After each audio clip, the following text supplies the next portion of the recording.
لبيك اللهم لبيك لبيك لا شريك لك لبيك إن الحمد والنعمة لك والملك لا شريك لك.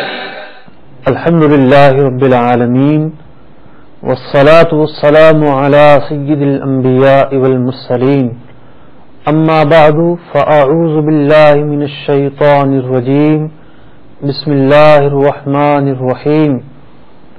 الصلاة والسلام عليك يا رسول الله وعلى آلك وأصحابك يا حبيب الله. الصلاة والسلام عليك يا نبي الله وعلى آلك وأصحابك يا نور الله.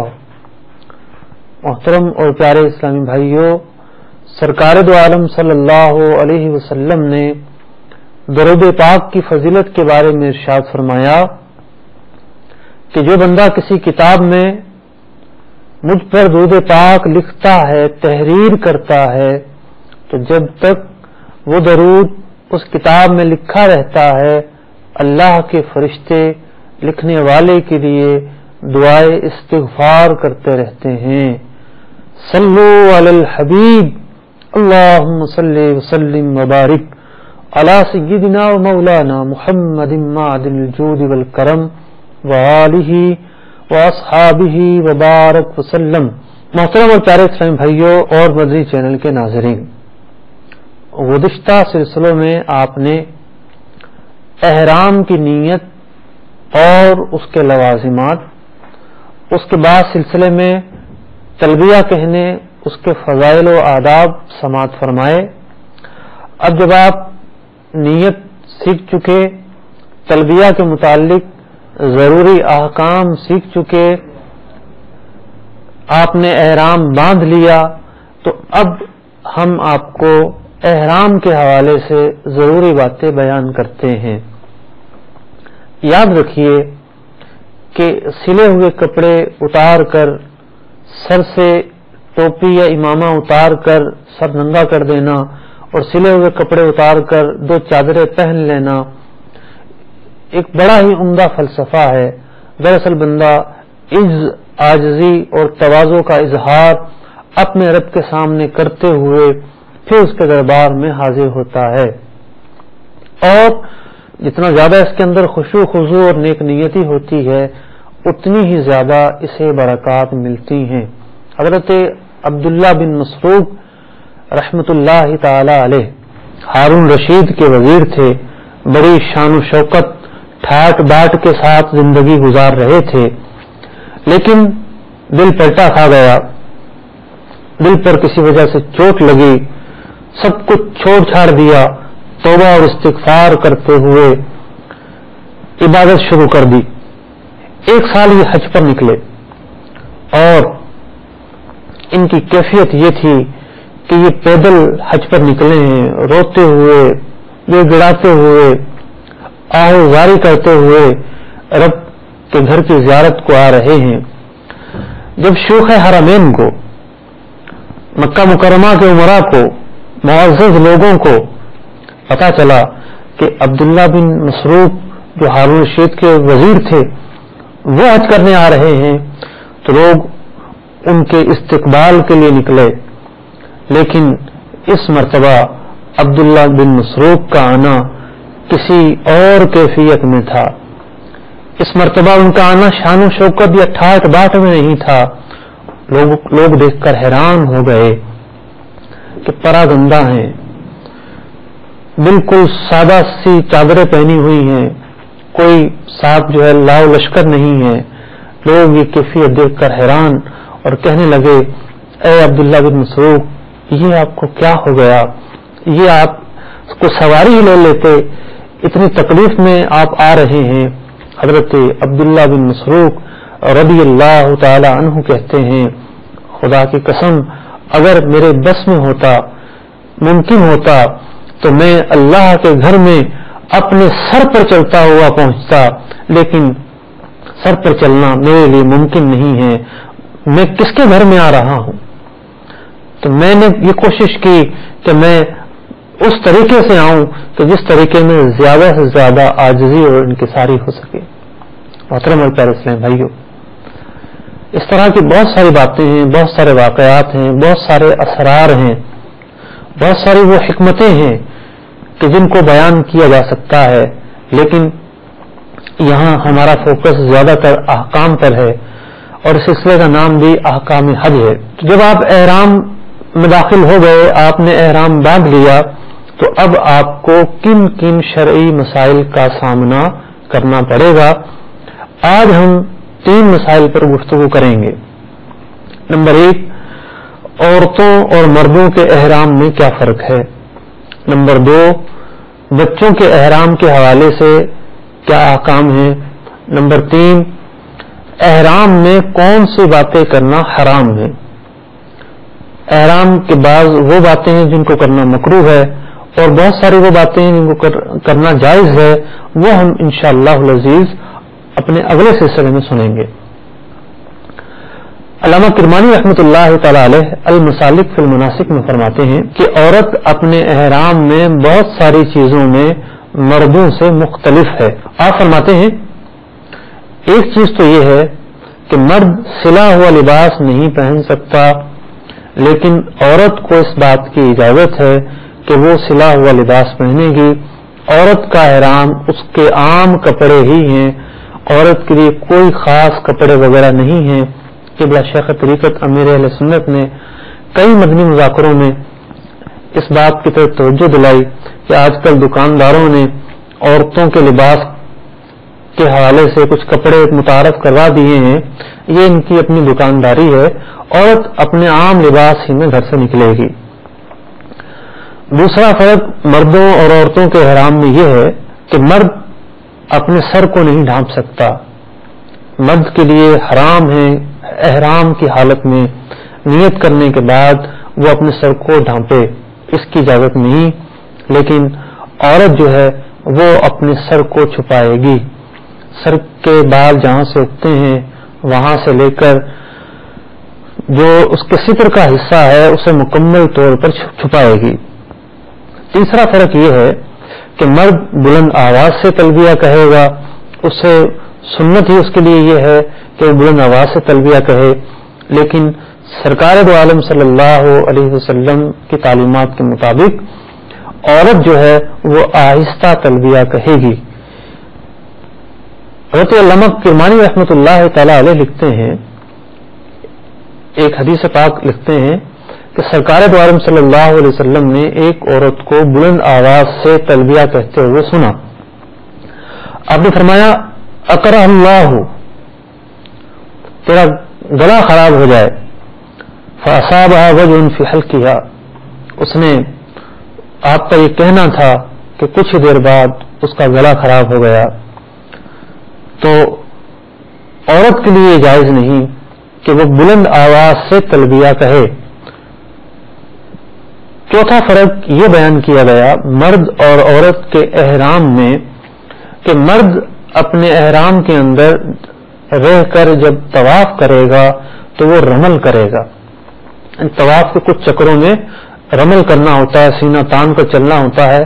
عورت کے لیے ایسا کرنا سنت نہیں بلکہ جائز بھی نہیں.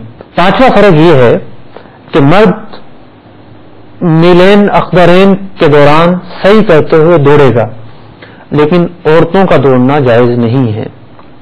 چھٹا فرق یہ ہے کہ مردوں کے لیے قصر کے ساتھ ساتھ حلق کا طریقہ بھی ہے سر منڈوانے کا، جبکہ عورت کے لیے سر منڈوانا جائز نہیں، بلکہ عورت کم از کم چوتھائی سر کے بال، یعنی جتنے بھی سر کے بال ہیں ان کے 4 حصے کر لیے جائیں تو ایک حصے کو لے کر ایک پورا اس کا جو ہے کم از کم وہ کاٹیں گی.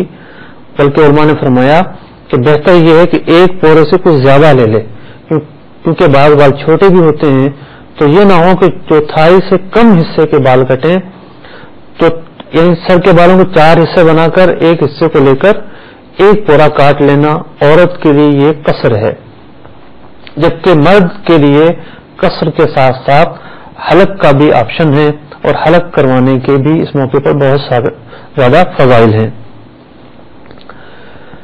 امام کرمانی رحمۃ اللہ تعالی علیہ ایک مزید فرق یہ بیان کرتے ہیں کہ طواف زیارت میں تاخیر کرنا ویسے تو جائز نہیں ہے، لیکن اگر عورت حیض و نفاس کی وجہ سے تاخیر کرتی ہے تو اب اس پر کوئی گناہ نہیں ہوگا۔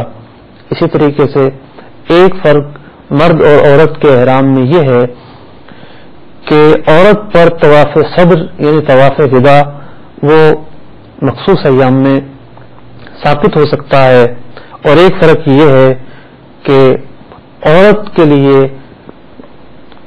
سفر مکہ پر جانا، بلکہ ویسے تو ہر سفر پر جانا ہی جائز نہیں ہے بغیر محرم کے، لیکن مرد اکیلا جا سکتا ہے، اس کے برخلاف عورت کو اس بات کی اجازت نہیں کہ وہ بغیر محرم کے سفر کرے۔ تو یہ چند وہ باتیں تھیں جو عورت اور مرد کے احرام میں مختلف ہیں، وہ میں نے آپ کے سامنے المسالک فی المناسک 30ویں صدی کی لکھی ہوئی مشہور معروف کتاب سے بیان کی۔ بچے کے احرام کے حوالے سے نیت کے تذکرے میں ہم نے کچھ باتیں بیان کی تھیں، لیکن آج ذرا کچھ مزید تفصیل کے ساتھ بچے کے احرام کے حوالے سے چند باتیں بیان کرتے ہیں۔ حضرت ملا علی قاری رحمۃ اللہ تعالی علیہ مناسک میں فرماتے ہیں کہ جب بچہ احرام باندھ لے اس کی نیت کا طریقہ کیا ہوگا، ہم نے گزشتہ سلسلوں میں بیان کیا کہ اگر وہ بچہ ممیز ہے، تمیز رکھتا ہے، ممیز ہے، تو وہ خود اپنی نیت کے الفاظ کہے گا اور تلبیہ کہے گا، اور اگر وہ چھوٹا ناسمجھ بچہ ہے تو وہ نیت کے الفاظ کہنے پر قادر نہیں، تو اس کا ولی اس کی طرف سے نیت کے الفاظ کہے گا اور تلبیہ کہے گا، اب وہ بچہ احرام میں آ گیا۔ تو اب وہ بچہ سمجھدار ہے یا نہ سمجھ ہے، دونوں ہی صورتوں میں اس کے ولی پر لازم ہے کہ وہ بچے کو ان باتوں سے بچائے جن کا احرام میں پایا جانا جائز نہیں ہے، مثلا خوشبو کا لگانا۔ اب بچے کو جب احرام باندھ دیا تو اسے خوشبو لگانا بھی جائز نہیں ہے، تو بچے کو ان تمام باتوں سے بچایا جائے کہ جن کا احرام میں کرنا، احرام میں پایا جانا جائز نہیں۔ ایک اور حکم یہ بیان کیا گیا بچے کے احرام کے حوالے سے کہ اگر وہ کوئی ایسا جرم کر لیتا ہے، یعنی احرام کی جو پابندیاں ہیں اس کی مخالفت کر لیتا ہے، کہ اگر بالغ وہ مخالفت کرے تو اس پر کوئی جرمانہ، کوئی کفارہ، کوئی صدقہ یا روزہ آتا ہے، یا بعض صورتوں میں اسے قضا کرنی پڑتی ہے۔ اگر بچہ کوئی ایسا فعل کر لیتا ہے تو اس بچے پر نہ تو کوئی کفارہ ہے، نہ اس کے ولی پر کفارہ ہے، اور نہ ہی بچے کی جنایت کی وجہ سے کسی قسم کی قضا لازم آئے گی۔ تیسرا حکم یہ بیان کیا گیا کہ حج کے افعال کے اندر وہ باتیں کہ جن کو کرنے میں بچہ خود قادر ہے، خواہ وہ سمجھدار ہو یا نہ سمجھ ہو، مثلا طواف کرنا ہے، اگر تو بچہ خواہ سمجھدار ہے یا نہ سمجھ ہے، قادر ہے، آسانی سے طواف کر سکتا ہے تو اس بچے کو کرنے دیا جائے، اور اگر وہ قادر نہیں ہے تو پھر یہ ہے کہ اس کا ولی اسے گود میں لے لے اور گود میں لے کر طواف کروا لے۔ اسی طریقے سے رمی کا معاملہ ہے، اگر وہ خود رمی کر سکتا ہے تو خود ہی کرے گا، ورنہ اس کی طرف سے اس کا ولی کرے گا۔ چوتھی بات جو بیان کی گئی بچے کے حوالے سے کہ دیگر چیزوں میں تو نیابت جائز ہے، لیکن طواف کی جو رکعتیں پڑھنی ہوتی ہیں طواف کرنے کے بعد، دو نفل پڑھنا واجب ہے۔ اگر بچہ نہ سمجھ ہے بلکہ بہت ہی چھوٹا ہے تو پھر یہ نفل جو ہے ثابت ہو جائیں گے۔ ان طواف کے نفلوں میں اس کا ولی اس کی نیابت نہیں کر سکتا، اور اگر بچہ سمجھدار ہے تو وہ اپنے طواف کے نفل خود ہی پڑھے گا۔ اگلا حکم یہ بیان کیا گیا کہ باقی جتنے بھی ارکان ہیں جیسے وقوف ہے، سعی ہے، رمی جمرات ہے، تو بچہ جو ہے ان کے ادائیگی بھی کامل طریقے سے کرے گا، اور اگر کوئی ایسا فعل پایا جائے نابالغ کی طرف سے جس نے احرام باندھا کہ اس کا احرام فاسد ہو گیا، تو اس کے باوجود بھی اس پر کسی قسم کی قضا وغیرہ لازم نہیں آتی. اگر کوئی وہ واجب چھوڑ دیتا ہے تب بھی کوئی جزا لازم نہیں آتی. بچے کے احرام کے حوالے سے یہ چند باتیں تھیں جو میں نے آپ کے سامنے مناسک ملا علی قاری رحمۃ اللہ تعالی علیہ سے بیان کی. آئیے اب ان باتوں کو جانتے ہیں کہ احرام میں آنے کے بعد جن کا کرنا حرام ہو جاتا ہے. میں نے پہلے بھی گزشتہ سلسلے میں بیان کیا کہ احرام کو احرام اس لیے بھی کہتے ہیں کہ اس میں بہت ساری جائز باتیں حرام ہو جاتی ہیں، ان کا کرنا بندے کے لیے جائز نہیں ہوتا. بہار شریعت میں 50 کے قریب ایسی چیزیں بیان کی گئیں کہ احرام میں آنے کے بعد جن کا کرنا حرام ہے. شیخ طریقت امیر اہل سنت نے رفیق الحرمین کے صفحہ 53، 54 اور 55 میں انہی چیزوں کو خلاصے کے طور پر 16 شکوں میں بیان کیا ہے. تو یہ 16 جو شکیں ہیں انہیں میں آپ کے سامنے بیان کرتا ہوں. یہ وہ باتیں ہیں کہ احرام کی حالت میں جن کا کرنا حرام ہے. پہلی بات یہ ہے کہ مرد کو سلا ہوا لباس پہننا یہ حرام ہے. اس کی ہرگز احرام کی حالت میں اجازت نہیں ہے. بہت سارے لوگ یہ سوال کرتے ہیں کہ سلا ہوا لباس پہننا حرام ہے تو کیا ہم سوتے ہوئے لحاف یا کمبل اوڑھ سکتے ہیں یا نہیں؟ دیکھیے کمبل جو ہے وہ لباس معتاد میں نہیں آتا، اس کا شمار لباس میں نہیں ہوتا. لباس معتاد پہننا یہ منع ہے. تو کمبل اوڑھ سکتے ہیں لیکن نہ تو چہرہ چھپائیں گے اور نہ ہی سر چھپایا جائے گا، البتہ کمبل اوڑھا جا سکتا ہے. نمبر 2، سر پر ٹوپی اوڑھنا، امامہ یا رومال باندھنا یہ بھی مرد کے لیے حرام ہے. احرام کی حالت میں نہ ٹوپی اوڑھ سکتے ہیں، نہ امامہ اوڑھ سکتے ہیں اور نہ ہی سر پر رومال باندھ سکتے ہیں. بعض لوگوں کو دیکھا گیا کہ وہ طواف وغیرہ کرتے ہیں، طواف کے بعد نفل پڑھنے کا معاملہ آتا ہے تو اپنی چادر لے کے سر ڈھانپ لیتے ہیں، نیت کر کے اللہ اکبر کہہ لیتے ہیں، نماز پڑھنا شروع کر دیتے ہیں. یا تو انہیں مسائل پتہ نہیں ہوتے یا پھر عادت ہے سر ڈھانپنے کی، وہ اس طرح سر ڈھانپ لیتے ہیں. اب یہ جو باتیں بیان ہو رہی ہیں کہ احرام میں یہ چیزیں نہیں کر سکتے، اور اگر کسی نے کی تو کیا ہوگا، یہ ہم انشاءاللہ العزیز آگے جا کر تفصیل سے بیان کریں گے. آج صرف خلاصے کے طور پر یہ بیان کیا جا رہا ہے کہ احرام میں آنے کے بعد کون کون سی چیزیں حرام ہو جاتی ہیں. اس کے بعد ہم یہ سنیں گے کہ کون کون سی چیزیں احرام کی حالت میں مکروہ ہیں، ان کی ادائیگی، ان کا ارتکاب جائز نہیں ہے. اسی طریقے سے مرد کا سر پر کپڑے کی گٹھڑی اٹھانا، سر کو جو کہ ڈھانپنے کی اجازت نہیں دی گئی احرام میں، تو اب گٹھڑی اٹھانے کی بھی اجازت نہیں ہوگی. نمبر 4، مرد کو اس بات کی اجازت نہیں کہ وہ دستانے پہنے، البتہ اسلامی بہنوں کو دستانے پہننے کی اجازت ہے. نمبر 5، اسلامی بھائی ایسے موزے یا جوتے نہیں پہن سکتے جو وسط قدم یعنی قدم کا ابہار چھپائیں. سمجھے کہ جیسے قدم جو ہے، قدم کا جو ابہار ہوتا ہے، ایڑی کے اوپر جو پشت ہے ایڑی کی، اس کا جو ابھرا ہوا حصہ ہوتا ہے یہ چھپنا نہیں چاہیے. یعنی دائیں اور بائیں کو دیکھتے ہوئے بیچ میں جو حصہ ہوتا ہے پاؤں کا، ایسی چپل پہنی جائے کہ یہ حصہ نہ چھپے. مرد کے لیے یہ ضروری ہے. تو جو کینچی والی چپل ہوتی ہے اس میں چونکہ یہ حصہ نہیں چھپتا تو وہ چپل پہنی جائے، اور ایسی چپل کوئی بھی نہ پہنی جائے جس سے یہ حصہ چھپ جائے. اصل یہ ہے کہ یہ حصہ نہ چھپے. چپل کسی بھی کمپنی کی ہو، کسی بھی برانڈ کی ہو، احرام حج عمرے پہ جانے والے کے لیے ضروری ہے کہ وہ اپنی چپلیں اس طرح جو ہے وہ دیکھ کر خریدے، پہن کر کہ اس سے یہ اوپر کا حصہ نہ چھپتا ہو۔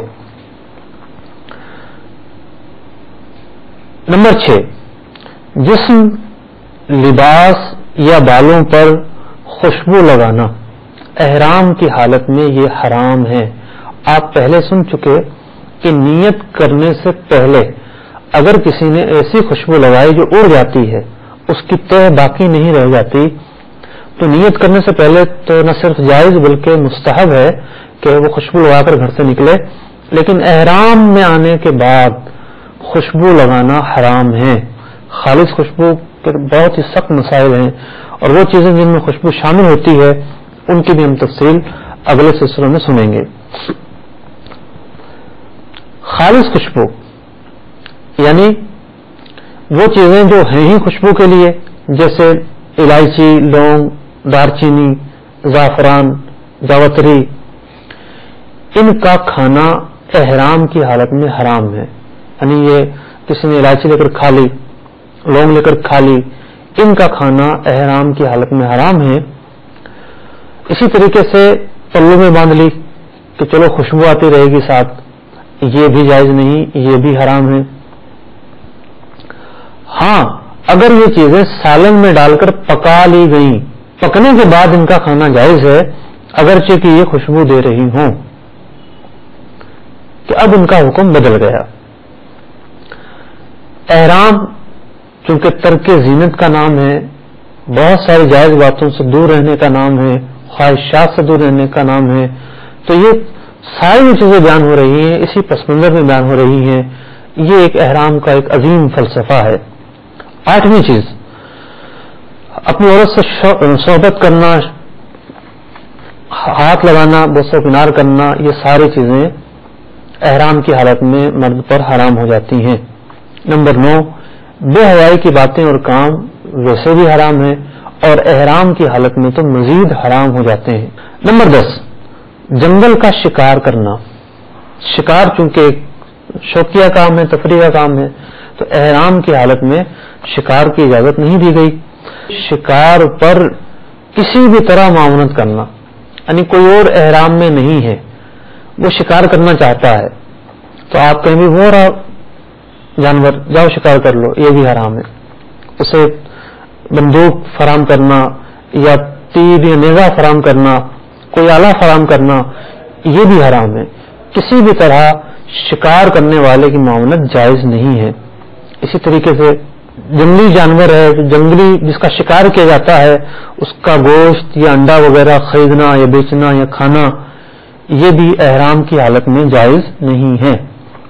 اپنے یا دوسرے کا ناخن کترنا یا دوسرے سے اپنا ناخن کتروانا احرام کی حالت میں یہ جائز نہیں ہے۔ احرام کی حالت میں ناخن نہیں کتر سکتے، کیونکہ احرام عاجزی اور انکساری کا نام ہے۔ اب یہاں زینت کی تمام چیزیں ترک کر دی جائیں گی۔ نیت کرنے سے پہلے ناخن وغیرہ بنانا، غیر ضروری بال صاف کرنا، یہ سب جائز تھا، لیکن احرام کی حالت میں آنے کے بعد یہ سب کچھ جائز نہیں ہے۔ ناخن جو ہے وہ نہ خود کاٹ سکتے ہیں نہ کسی دوسرے سے کٹوا سکتے ہیں۔ اسی طریقے سے نمبر 12، سر یا داڑھی کے بال کاٹنا، بغلیں بنانا، منہ زیر ناف لینا، بلکہ سر سے لے کر پاؤں تک جسم کے کسی حصے سے ایک بال بھی نہیں اکھاڑ سکتے، ایسا کرنا احرام کی حالت میں حرام ہوگا۔ نمبر 13، وسما یا مہندی کا خضاب لگانا احرام کی حالت میں یہ حرام ہے۔ نمبر 14، زیتون یا تل کا تیل، کیونکہ یہ چیزیں ہیں ہی خوشبو کے لیے، سرسوں کا تیل خوشبو کے لیے تھوڑی ہے، تو زیتون یا تل کا تیل چاہے بے خوشبو ہو بالوں یا جسم پر لگانا یہ جائز نہیں ہے۔ نمبر 15، کسی کا سر مونڈنا، خواہ وہ جس کا سر مونڈ رہے ہیں آپ وہ احرام میں ہو یا نہ ہو، یہ جائز نہیں ہے۔ جو احرام کی حالت میں ہے اس کے لیے۔ نمبر 16، جو مارنا یا جو کو نکال کر پھینک دینا، یا کسی اور کو کہنا ذرا جو مار دینا، یہ کپڑا اس کے مارنے کے لیے دھونا یا دھوپ میں ڈالنا، کسی کپڑے میں جو ہے وہ دھوپ میں ڈال دیا تاکہ یہ مر جائے، یا اس کو دھو دیا، ایسا کرنا جائز نہیں ہے۔ بالوں میں جو کے مارنے کے لیے کسی قسم کی دوا ڈالنا، غرض یہ کہ کسی طرح اس کے ہلاک کا سبب بننا، یہ جائز نہیں ہے۔ تو آج کے اس سلسلے میں آپ نے عورت اور مرد کے احرام کے فرق کو سماعت کیا، بچے کے احرام کے حوالے سے چند اہم باتیں سنی، اور وہ باتیں سنی کہ جن کا کرنا احرام کی حالت میں حرام ہے۔ اب احرام کے اندر بہت ساری باتیں مکروہ ہیں، ان کی ایک لمبی فہرست ہے، اور اسی طریقے سے بہت ساری باتیں ایسی ہیں جن کے بارے میں لوگ تشویش میں ہوتے ہیں کہ یہ کام جائز ہے یا نہیں، ان کی بھی ایک لمبی فہرست ہے، ان کا کرنا جائز ہے۔ انشاءاللہ العزیز اپنے اگلے سلسلے میں ہم جو احرام کے مکروہات ہیں ان کو، اور احرام میں جو باتیں کرنا جائز ہیں ان کے بارے میں تفصیل سے سنیں گے۔ اللہ تبارک و تعالی ہمیں اپنے مناسک حج کو بہتر طریقے سے ادا کرنے کی توفیق عطا فرمائے۔ محترم اور پیارے اسلام بھائیوں، اور حج کی سعادت پانے والے خوش نصیبوں، سفر حج کے لیے جو کہ عشق و محبت کا سفر ہے، عشق و محبت کی چاشنی حاصل کرنا بے حد ضروری ہے، اور یہ چاشنی دعوت اسلامی کے مہکے مدنی ماحول میں ملتی ہے۔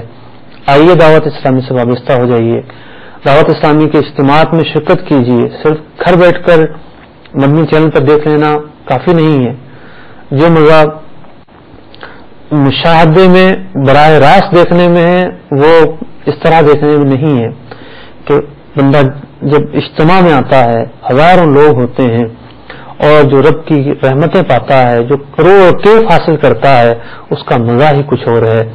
دعوت اسلامی کے ہفتہ وار اجتماع میں شرکت فرمائیے۔ اللہ تبارک و تعالی ہمیں عمل کی توفیق عطا فرمائے، آمین بجاہ النبی الامین صلی اللہ تعالی علیہ وسلم۔ لبیک اللہم لبیک